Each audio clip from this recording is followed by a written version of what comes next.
This is The Future Of, where experts share their vision of the future and how their work is helping shape it for the better. I'm David Karsten. Stuttering is a condition that affects more than 400 million people worldwide and most commonly occurs in early childhood between the ages of 2 to 5. Stuttering can have a huge impact on a person's mental health and well-being. Many children who stutter are bullied at school, and adults who stutter can face challenges in their relationships, workplace, and other areas of life. Now, a world-first global study has identified a genetic link to stuttering, meaning clinicians can predict which family members can have the trait and start crucial early intervention. The study was published in Nature Genetics in July and co-authored by Professor Janet Beilby. Janet is an internationally renowned stuttering expert and founder of the Curtin Stuttering Treatment Clinic. Janet joins us today to talk about her research and how it's not only changing the lives of people who stutter, but also the future of speech science. Now, if you'd like to find out more about this research, you can visit the links provided in the show notes. So Professor Beilby, what is stuttering? Let's start with the absolute basics. What actually is stuttering? Stuttering is a neurodevelopmental speech disorder that onsets in the very early preschool years. So it is essentially a vulnerability in the coordination of fluent speech. It starts between the ages of 2.5 and 3.5 when children are really mastering interesting adult intonation patterns. So when their little muscles are working harder to get the contours of adult speech going, some children have a vulnerability to manage these demands well, and some inherit a tendency not to do so.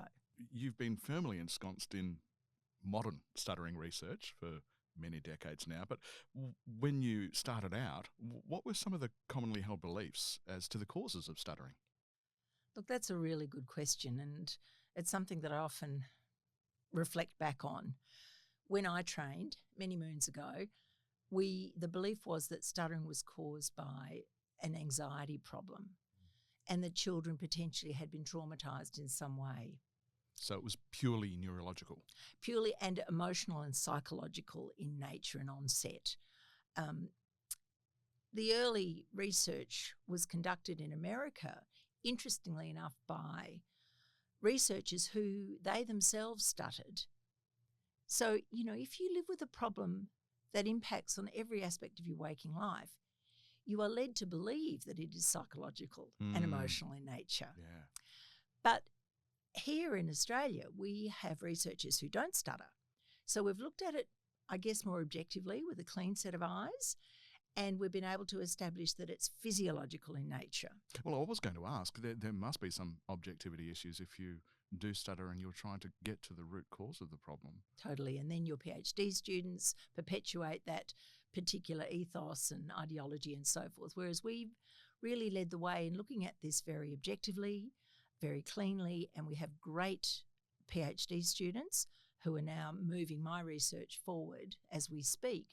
And Australia really has become a jewel in the crown for stuttering research, so to speak. I just said earlier in that question, the root cause of the problem. Now, is there a problem with my way of actually seeing it? Is it a problem, or is it a condition or a disorder? Look, these are really good questions.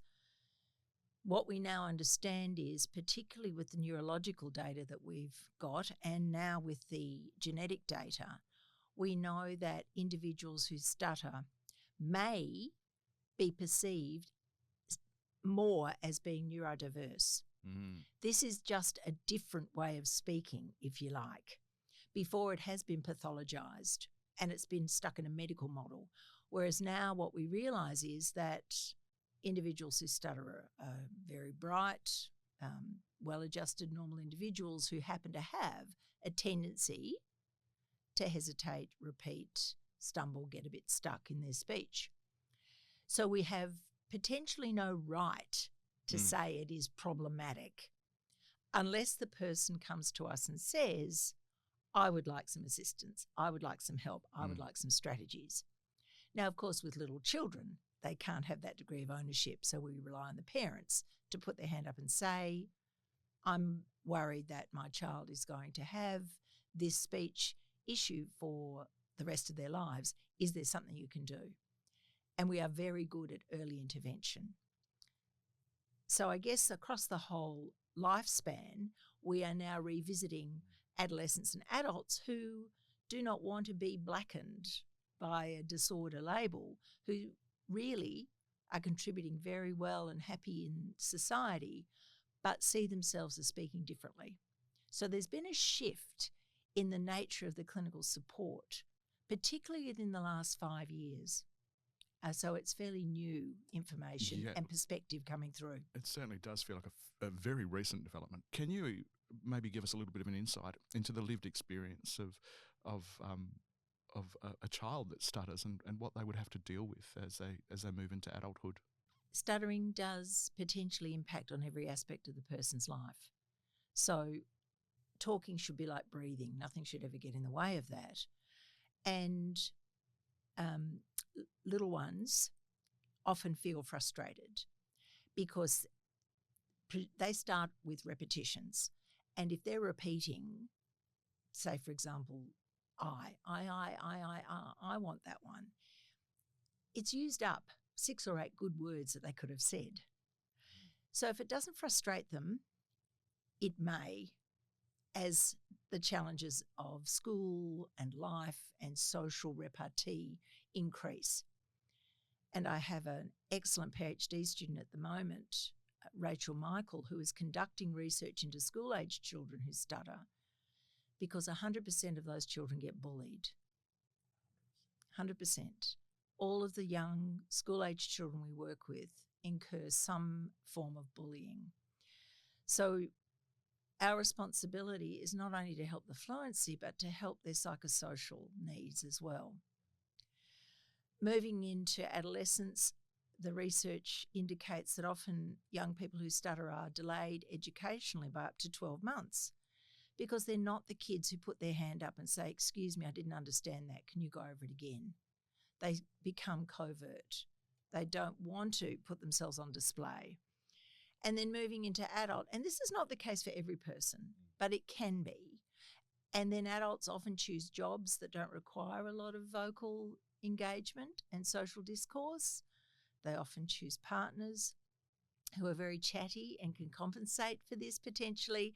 You know, there's a whole bunch of impact of stuttering, and I've researched the partners of people who stutter, the siblings of people who stutter, the parents of people who stutter, because it's a whole family and societal consideration potentially and impact. I mean, even at the most basic level, thinking about how important confidence is as you move into your teenage years particularly, I think it's unimaginable having to navigate really quick social discourse. It can bounce around so quickly as you move into teenage years and adulthood. It must be devastating for certain members of society that are going through this. Absolutely. For adolescents and adults who stutter, they can anticipate the words coming up that they're going to get stuck on. Oh, the tension. And they know the punchline of the joke. They know who was the best bowler in the cricket on the weekend. They know this. They have all of the answers, but sometimes, particularly on those nouns, on those key nouns, they're going to get blocked and stuck. And oftentimes, society's unforgiving. If you can't talk quickly and get your ideas out with good panache, then you're going to be overridden or left behind. So, yeah, our ability to communicate is our fundamental right. And look, nobody is perfectly fluent. You don't want to talk like a robot. There is disfluencies and ums and ers, and that's very natural and very healthy, and it gives the speaker and the listener time and opportunity to process. But it's when it gets in the way, and that's the question that we'll often ask, is how does this interfere or compromise your ability to get through the day? And a lot of our new work, again, I feel like I'm at the crest of so much knowledge. I've been doing this for so long, and now the data are really catching up, because we are working on programs that teach and help us make sure the person isn't defined by their stutter, that it's one facet of them, but we want them to lead a really values-based life.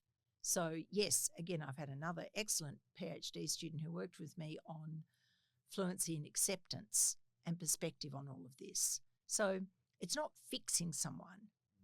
It's negotiating with them what they want and what they need in terms of individual strategies, but it's helping them to lead the best life that can be possibly engaged for them. Tell us about the research that has just been unveiled over the course of the last few months in Nature Genetics. And look, that's a real clue. I want you to start there, if you wouldn't mind, Professor Beilby. It's genetic. Now, that might be news to a few of our listeners. Absolutely. Absolutely, because When did that become apparent to you and your team? I think we've always known this, because when you work clinically with a young child, you know, the father will often come in and say, oh, you know, I don't have great fluency. Oh, and my father was quite shy and never engaged around the dinner table and so forth. And there are little red flags in these stories that people will often open up and share with you. And my colleagues here at the Curtin University Stuttering Clinic and I did kind of a survey early in the piece, and we figured out that there are probably about 80% of the individuals coming through the clinic who reported some sort of family history. But at the same time, I was very fortunate in starting to meet some interesting international colleagues who we would meet. For example, I met Professor Kraft in Brazil at an international fluency disorders conference in Rio de Janeiro, very exotic. Oh, that's the best place for conferences, isn't it? It's not the first time I've heard that in this studio as a destination for an international conference. Well, it must be something about Le Carnival. You know, everyone's a bit more open and maverick and sharing ideas. And she was a young postdoc student. Where was Professor Kraft from? From Wayne State University, right in Michigan. Right. And she lives in Detroit. And she and I started up conversations about this. And then I invited several other international visitors, Professor Bernstein Ratner from the University of Maryland, Professor Scott Yaris, who was at the University of Pittsburgh then, and they came out here. And what they couldn't believe was the richness and the amount of data that we were sitting on here. That you'd collected over, by that point? Well, the 45 years the clinic has been going, so we had records going back a long way, not medical records, not electronic database, but we certainly had hard copy files and everything. Mm-hmm. And they came and watched us, and they couldn't believe that the number of referrals we were receiving, because we've always had a very non-exclusionary approach. Anybody who feels they want their fluency improved can walk in off the street, and the Curtin Clinic opens its doors and will help them. So we had very interesting people from all different walks of society. We had juvenile offenders. The parole board had insisted that they improve their fluency so they could advocate themselves at their parole hearings. We had children from Department for Communities whose parents had visitation access while they were here in the clinic with us because it was supervised. So we had very complex cases. We didn't have your stereotypic client in a normal clinic. We had very diverse people. So we started collecting the data. These people visited and said, you've got to publish, you've got to do something with this, and gave me a real kick to do that. And then I started publishing, and then the ripple effect happened. So at that point, Professor, did you not really have an idea of where your research sort of sat in the pantheon of worldwide research? Look, I knew that we could challenge a lot of the archaic thinking that ivory tower research centres kept perpetuating, that it was emotionally based, that the parents had done something wrong, that the people were psychologically damaged. And we work with so many diverse clients here, I knew that was wrong. So I guess I reached out and started attracting people with like-minded philosophies who were more broad thinkers. Right. And along the way, we revisited our connection with Professor Kraft and became part of the International Stuttering Project. Now, this is a project that has members from all over the world. And how long has that project been in place? We've officially had the project established probably only for the last 7 years. Right. And we decided to formalise the relationships. So all of those people I now meet, and we have network meetings, we do a lot of work online, of course, and so forth. And we're now part of a multi-site consortium. When do you start to go down the DNA marker route and taking samples and putting that through a testing phase? It started in 2013 officially. So we've been doing it for nearly 13 years now. We started the collection. We got a small amount of money, but Curtin have supported this enterprise very generously and successfully. So we started gathering data back in 2013. And fairly early in the piece, we met a family called the Hunt family. And James Hunt was in his 90s and he volunteered his DNA. He lived with a stutter all his life and he was determined that his family would help us. Quite a remarkable patriarch. So we got his saliva samples, we got his very rich DNA. He had 4 children. We managed to get DNA from 3 of his children. Then they, of course, had children who were the parents of the children we were seeing in clinic, and large numbers of those stuttered. A lot didn't, but some did. Then we sampled what we call the terminal generation, and it sounds worse than it is. The terminal generation. Please explain. Please explain. It's where the study currently stops. Right, okay. So these are the children, the great-grandchildren of James Hunt. Now, of this terminal generation, of the 27 offspring so far, I've treated 24 of them. Wow. Well, that is a research opportunity like no other. And we are now drilling down and investigating this family in and of itself, because what we're finding is there's something going on with this family that is perhaps different to the general public. When you've got such a high density and such a high penetrance, there's got to be stories within their DNA. So that's at the cusp of our research at the moment, and we're hoping that the Americans can continue the level of analysis that we've had thus far in the current climate. So immediately, the question I want to ask is there a clear path, or is it an overall density?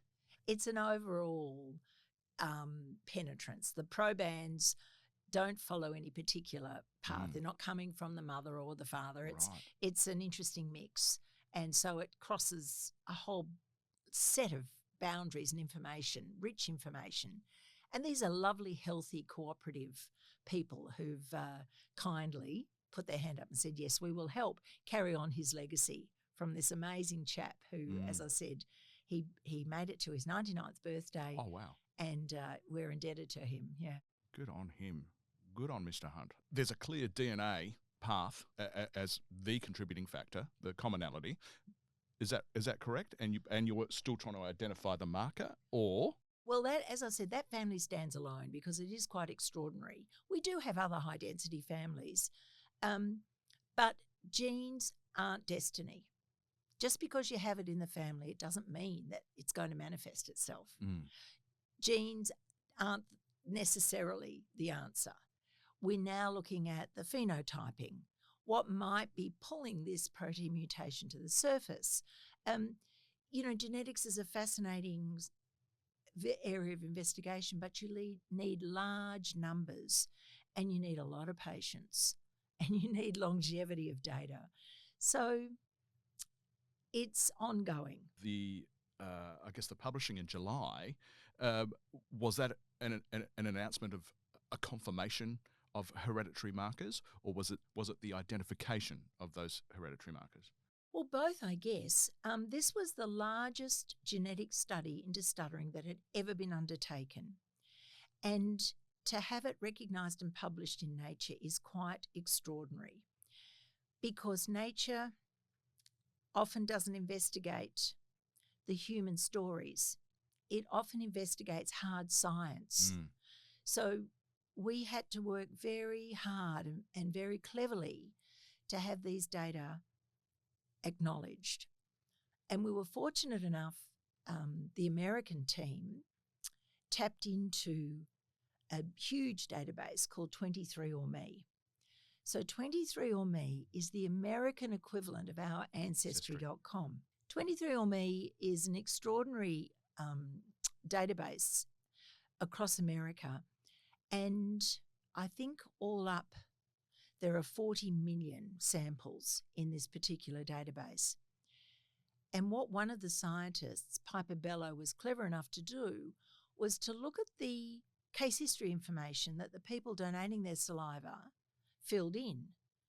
And on it, believe it or not, was a question: do you or does anyone in your family stutter?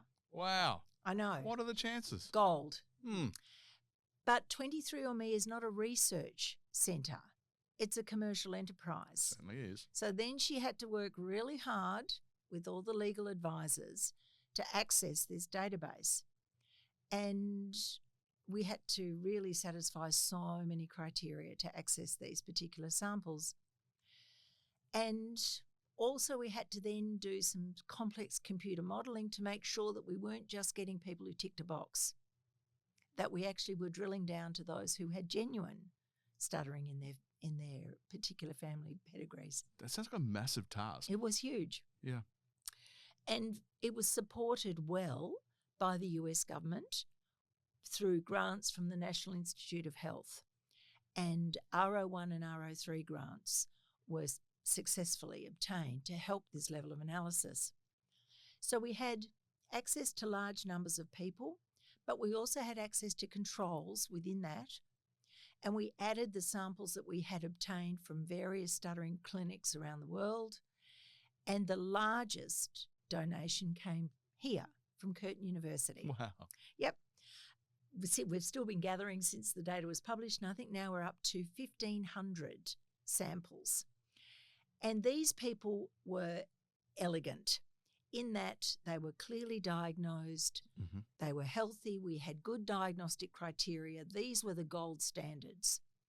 And we factored them into the data, analysed it with more complex modelling than I really understand myself, and we ended up with 1 million samples. Good gracious. That's a decent sample size. Including controls and including people who were affected by stuttering. So it was huge. And fortunately, the Nature editors felt the same, and it was done very well. Now, through this, 47 new DNA markers for stuttering emerged. 47? Yes. That's a phenomenal outcome. Yes. From all of the hundreds of thousands of DNA markers that you have in your body, we identified statistically significant 47 samples. We were very confident these are the ones. With 1 million samples, we should be. Yep. But within those samples, what we also saw, and we're now again analysing this, are some very interesting other findings. So, for example, we have a high proportion of people who also have the DNA markers for autism spectrum disorder. Not all of them, but a percentage. We also found individuals who had a high percentage of twitching muscle syndrome. We also found individuals who had emotional regulation difficulties. We also found... Fascinating. Sorry, keep going. Individuals who, for example, had eczema, asthma. So there are sub-stories within this, which is what genetics should do. Yes. It should open up avenues of exploration. And I'm not in any story implying that everybody who stutters has these concomitant problems, but they may also have these problems. So what it's done is it's revolutionised the new model of stuttering. Yeah. We now look at stuttering, for example, the same way that you might look at asthma. If a child has asthma, you give them a puffer. You address the disorder, of course you do. But you also look at the concomitants. You look at dust mites.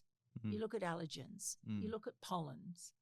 Yep. So now what we're doing with stuttering is when a child comes to the clinic, of course we will work with the parent on helping them treat the stutter, but we will ask them about their sleep patterns. We might ask them about their self-regulation and emotional regulation strengths and so forth, because their parents need help with these concomitants.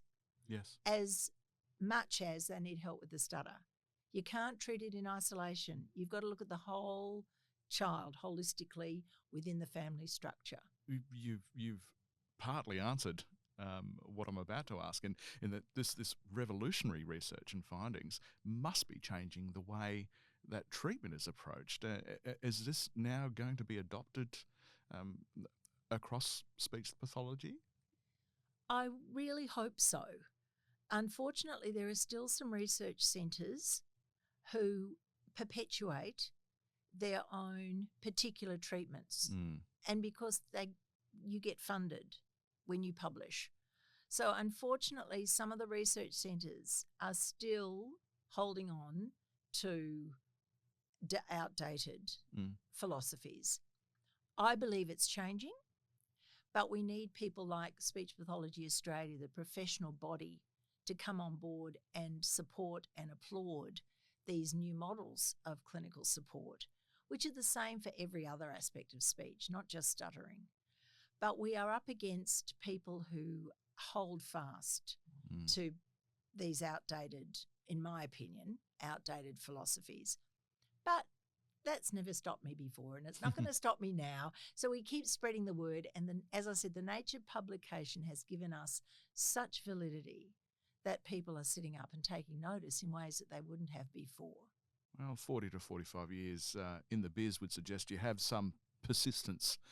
Professor Beilby, when we talk about treatment and possibly a new sort of holistic regime, that would mean that treatment is no longer a one-size-fit. I'm not saying it has been, but it is not a one-size-fits-all. It becomes very much tailored to each individual's situation and circumstance. I couldn't agree more. And traditionally, it has been a one-size-fits-all. Oh, believe it or not, they have published manuals on how to work with the child who stutters. Right. Tell me a child who comes to life with a manual, and I'll believe them. People and adults do not come with manuals. You don't have to stigmatise them. You don't have to chase a holy grail of perfect fluency. You educate someone, you tell them what their treatment options will be, what you can do, and then you negotiate it and make it client-centred goals. And this is how health should proceed.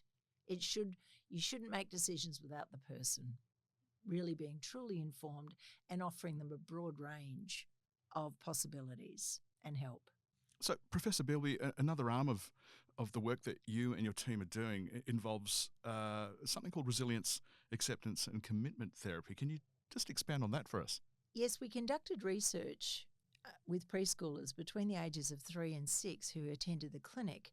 And what we found was that 48% of these little ones had subprofile or diagnosed ADHD.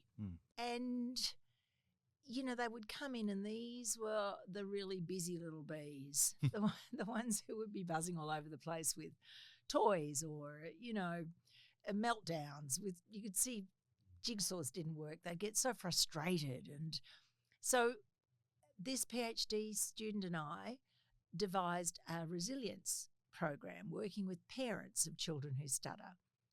And we used excellent researchers from the Triple P parenting course, which came out of the University of Queensland, and we modified it for parents of children who stutter. And it incorporated parenting practices that are things like instilling autonomy in your children by giving them chores and giving them responsibilities, pulling back on praise. Praise makes behaviours extraordinary instead of ordinary. It's based on some very interesting work from Russ Harris, acceptance and commitment therapy, whereby he says you don't want a happiness trap. You don't want to keep your kids happy all the time. What you want is for them to be well-adjusted adults. And that means having resilience to deal with life and all its adversities as well. So it's a different set of practices from the positive parenting, which is all about 5 praises when and some of the treatment programs, the old treatment programs for stuttering, offered 5 praises every time the child was fluent. Well, this is so contrived and so artificial and so unnatural. Sounds exhausting. It was exhausting for parents. And we come along and go, offer them guidance such as, careful, darling. Yep, knew you could. Off you go. And it's quicker, it's more, the child's more robust, and they move through life in it with a different set of strengths. Well, it's a more accurate reflection of reality of life, right? That's exactly right. And then my PhD student Alice Carter and I worked on what we call a FACS program, which is fluency and acceptance and commitment therapy for adolescents and adults who stutter, the ACT component. And this is the opposite to CBT. I feel like everything I'm saying is the opposite to traditional perspectives. There's a theme. You're a rebel. Well, CBT is based on thought replacements. You have a negative thought, you replace it with something positive. Now, bearing in mind we're dealing with adolescents and adults now, and actually some school-age kids. And then you do positive affirmations.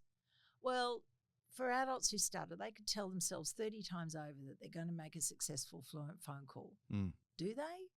No, not necessarily. So again, what we did was we looked at more of the psychosocial support. We looked at these people were really hurting. There's no point making them fluent if they're going to walk out the door and drive to the doctor because they can't pick up a phone and make an appointment. Because the stutter was really blocking and getting in the way. Acceptance and commitment therapy, I was on 2 grants with people who had spinal cord injury and severe pain. Now I was working with different researchers for those particular individuals, but those disorders were really catastrophic. And what we found was when you do acceptance and commitment therapy, and very briefly, it's just about you don't let the problem define you. You accept it, you stay in the moment, little bit of grounding, and you move on. And you let the thoughts come and you let them go, but you don't struggle. Acceptance and commitment therapy takes away the struggle and the effort. And lo and behold, when you eliminate the struggle and the effort, and it is what it is, and you move on, the symptoms improve. Really? Without you targeting the symptoms directly. And back in 2012, I published the first ACT treatment for adults who stuttered. Yes, I worked with 10 women and 10 men who stuttered, and we found that when you built in the ACT component, along with the fluency strategies, these people had better mental health outcomes, they had better quality of life, and they kept themselves relatively fluent, even with the follow-up data that we gathered.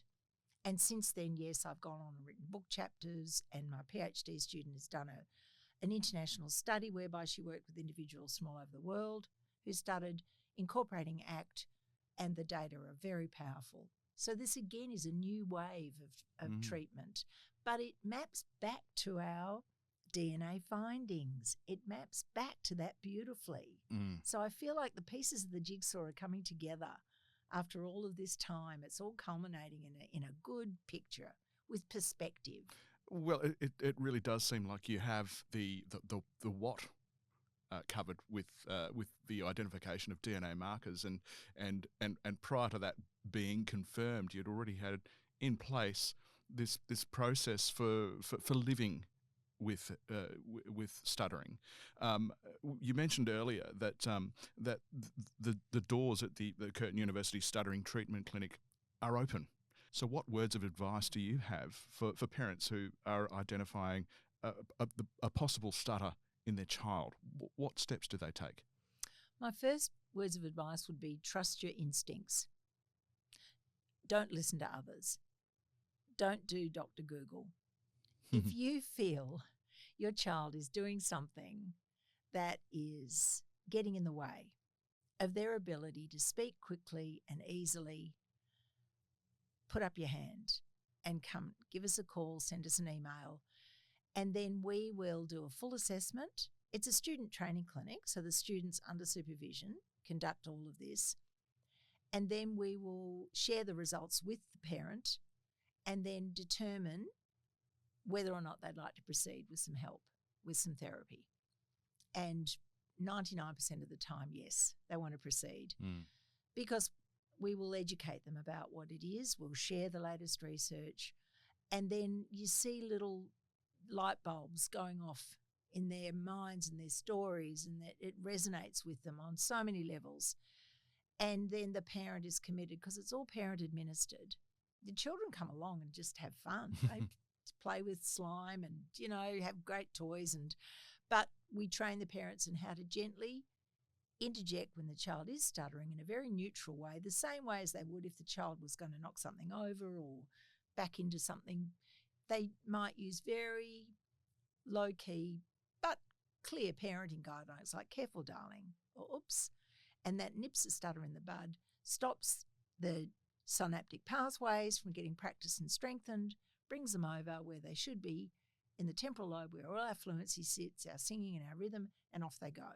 And then fluency becomes more robust and secure. So I'm making it sound very simple and easy, but oftentimes it really is.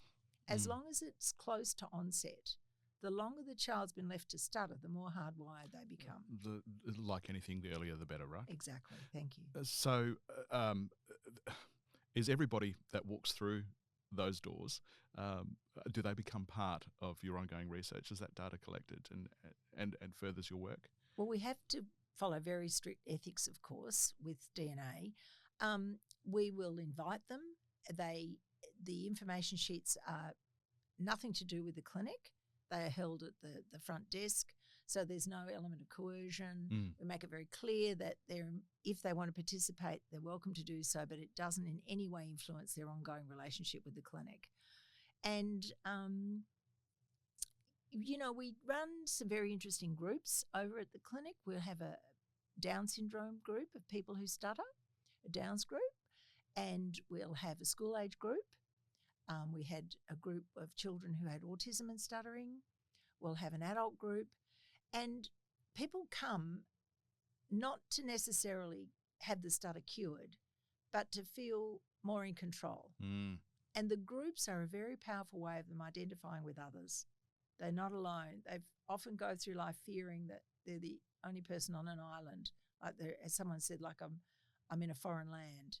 But when they come along, there's acceptance. There's the kids go up to common ground and get hot chips and, chocolate, and they get so excited the night before the clinic group that they can hardly sleep. It's very supportive, very positive, very bonding. It's affirming in its own way. Yeah, so there's a range of treatment options that they would then be offered. And essentially it's up to them. But we do ask that they commit to come along, that they uphold their end of the bargain, because it's a student training facility. Yes. So we need the continuity for the students learning as well. But every student who's gone through the speech pathology courses, the undergraduate and master's courses, attends the clinic and goes through the clinic. I imagine that you have some really, well-defined subsets of data now that you have those individual groups. That, again, must expand Yes. Your research frontiers immensely. Definitely. And as I said, I attended the World Congress of Stuttering and Cluttering conference, and it was in Oxford just a few weeks ago, and reconnected with all my international mates and friends, and heard some very interesting research that's saying now we've got to look at parenting practices, because if we don't analyse the sort of parenting practices that somebody uses, you're not going to get compliance. So it's really respecting so many other factors. Whereas we thought we were the experts traditionally when I graduated, now we realise, no. We're there to facilitate, but respecting and understanding the family, the parents, the child, factors within them is crucial. It's a combined effort, really, isn't it? Now, this uncovering or this discovery or this confirmation of what you've always suspected, does this mean that I guess genetic screening will be part of speech assessments in future? Is that going to be a thing?